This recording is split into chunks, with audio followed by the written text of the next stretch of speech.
día de hoy vamos a hablar acerca del trauma de abdomen. Mis compañeras Camila, Valentina y Sauna.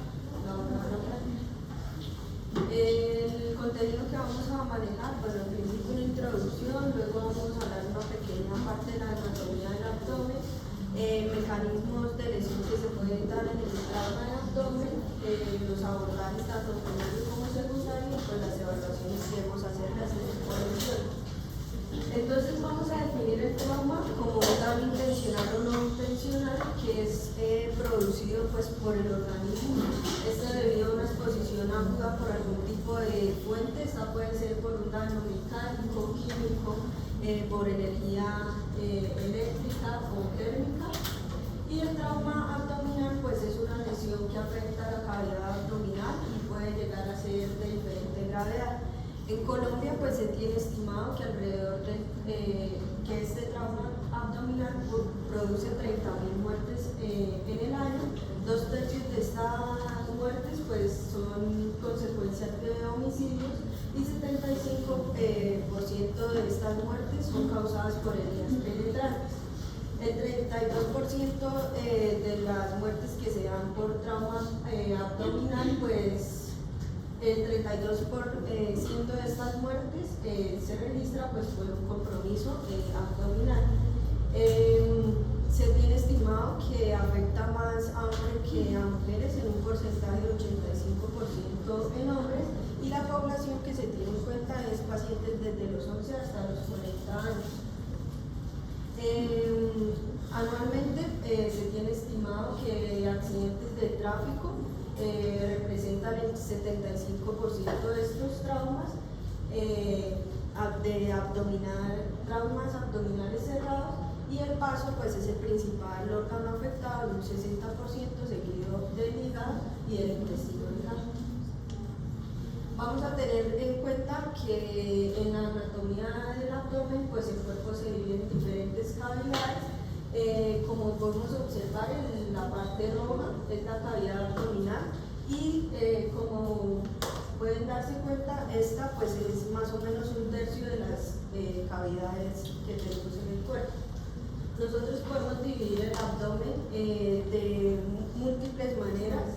Aquí una que ya es conocida pues, por todos, en los hipocondrios, en los flancos, en las fosas ilíacas y pues en el epigastrio, hipogastrio y el mesogastrio.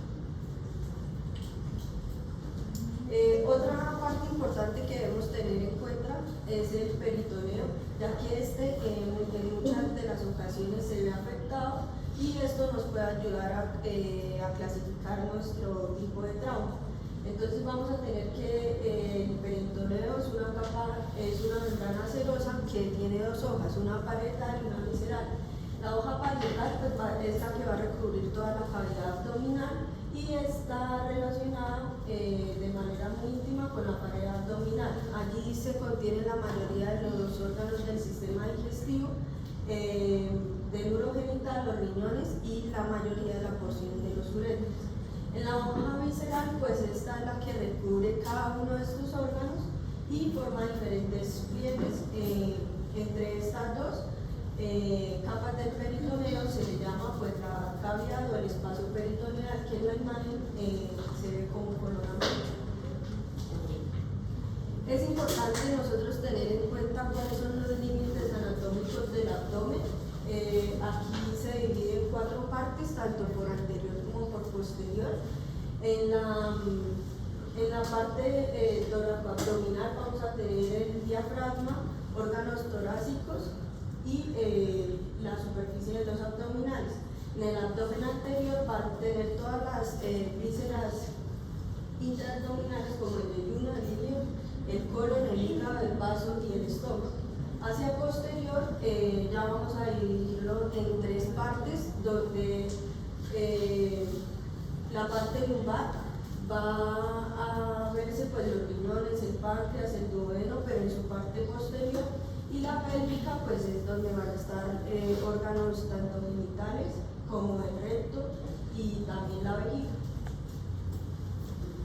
Bueno, siguiendo con el mecanismo de lesión, es importante identificar ante qué mecanismo estamos para poder hacer el diagnóstico diagnóstico de la patología o los órganos que está afectando, y también esto nos va a ayudar a saber qué estudios debemos pedir y qué tanto es el potencial que tiene el paciente de ser trasladado de la institución.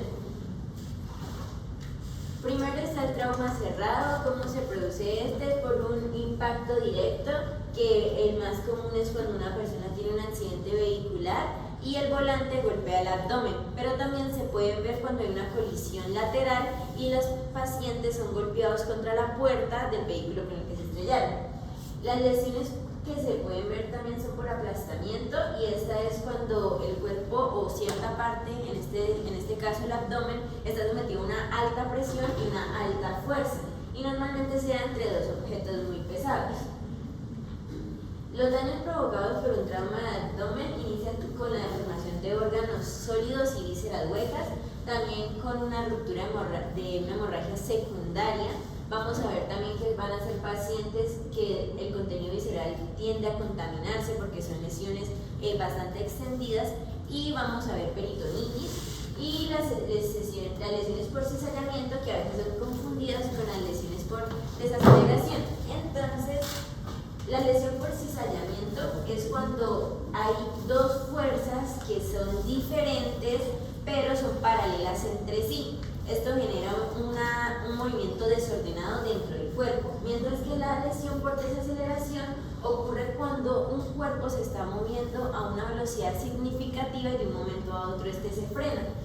En las lesiones por cizallamiento se ve mucho cuando las personas no utilizan de buena manera el cinturón de seguridad, y en las lesiones por desaceleración vemos como el movimiento que hace el cerebro, que es uno de los mayormente afectados. Entonces, en esta imagen vemos el ejemplo de cómo fue golpeado tanto por el cinturón como por el volante. Entonces, al principio se ve el impacto directo y luego se ve la desaceleración. Entonces, aquí ya se ve un compromiso como tanto de la parte superior como de la parte del abdomen. Los órganos más afectados, como decía mi compañera, en primer lugar está el vaso, que está del 40 al 55%, en segundo lugar el hígado, del 35 al 45%, y en el tercer lugar el intestino delgado, del 5 al 10%. También hay un 15% significativo de incidencia para la formación de hematoma retroperitoneal, pero esto es en los pacientes que son sometidos a la laparotomía.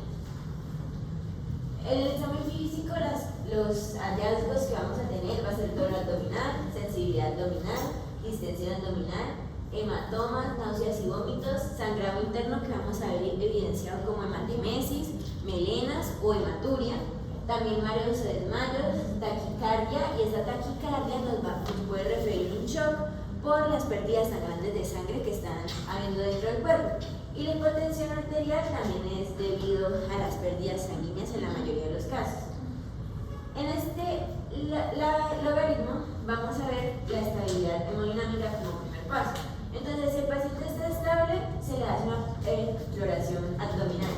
Si la exploración abdominal está normal, se le evalúa el estado neurológico, y dependiendo de este lo vamos a dejar en observación, y si están alterados se le pide un TAC. Si la exploración abdominal estuviera dudosa, de igual manera se le pide un TAC.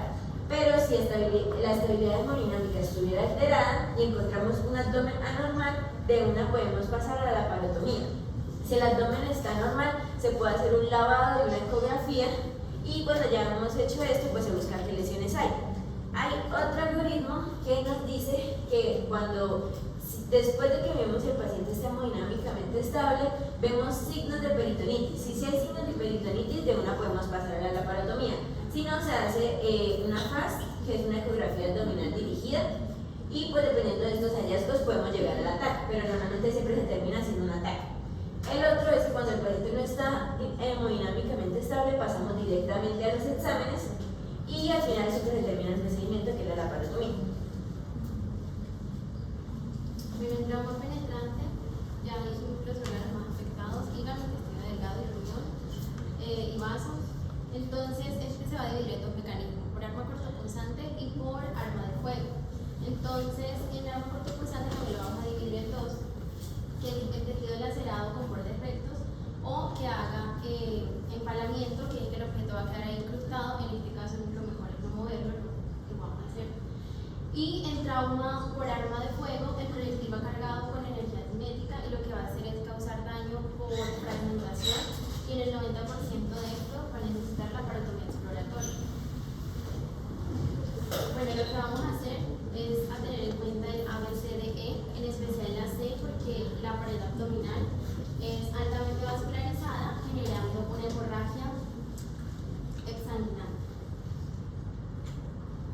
Entonces, lo que vamos a hacer es tratar de controlar esta hemorragia. En caso de que esto no pueda ser, va a tener una inestabilidad hemodinámica, entonces va a presentar taquicardia, estado de conciencia alterado, la perfusión, la diuresis.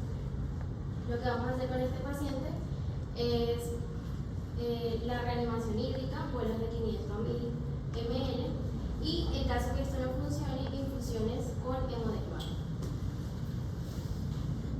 Bueno, en el abordaje secundario vamos a tener en consideración la historia clínica, cómo fue el mecanismo con el que se presentó el trauma, el tipo de arma, la cantidad de disparos, la distancia, y si es arma blanca, cómo fue, o sea, el largor, el tiempo desde que fue el trauma hasta que ingresa al servicio de urgencias.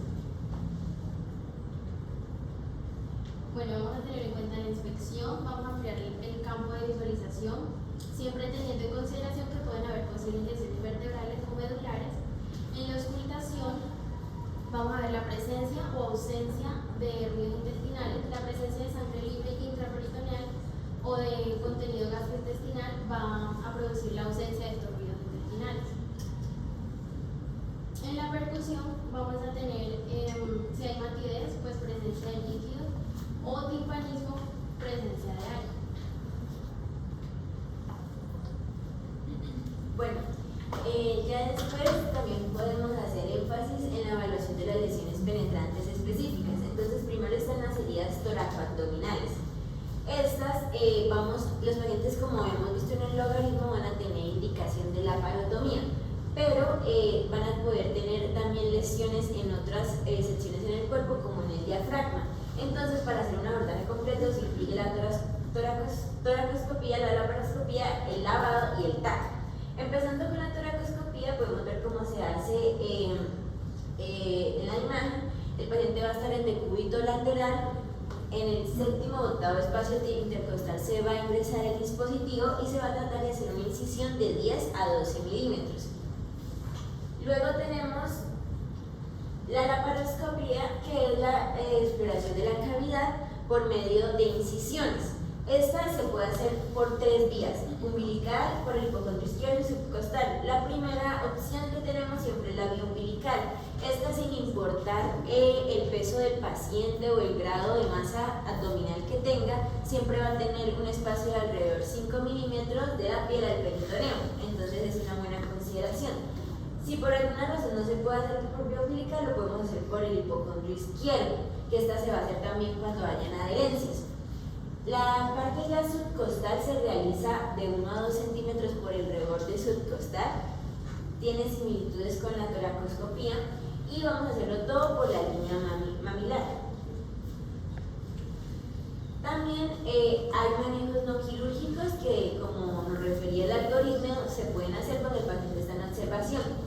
Entonces, esto se considera cuando se despliegan las opciones y nos damos cuenta que el paciente está hemodinámicamente estable. Primero, exámenes físicos seriados en un periodo de 24 horas, dependiendo de dónde localicemos el dolor o la herida. Segundo, el lavado peritoneal diagnóstico. Tercero, el TAC. Y por último, la laparoscopía diagnóstica.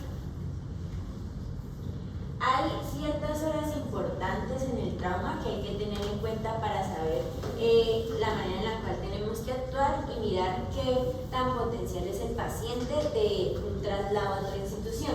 Entonces, en las primeras 4 a 6 horas es donde hay más posibilidades de que haya una muerte. Las primeras 6 horas se deben hacer un monitoreo hemodinámico estable, porque el paciente puede tener sangrado interno y estar entrando en shock. También, como dijo mi compañera, el examen físico se tiene que repetir cada 2 horas, y la hemoglobina también por las pérdidas de sangre. Luego, a las 24 horas ya no va a ser el examen físico cada 2 horas, sino cada 4 horas, y a las 12 horas se va a realizar el último control de la hemoglobina. Así el paciente ya supere el día de evolución. Los días posteriores a UCI también van a ser importantes, porque es cuando más se van a ver complicaciones y también puede haber riesgo de muerte. Gracias.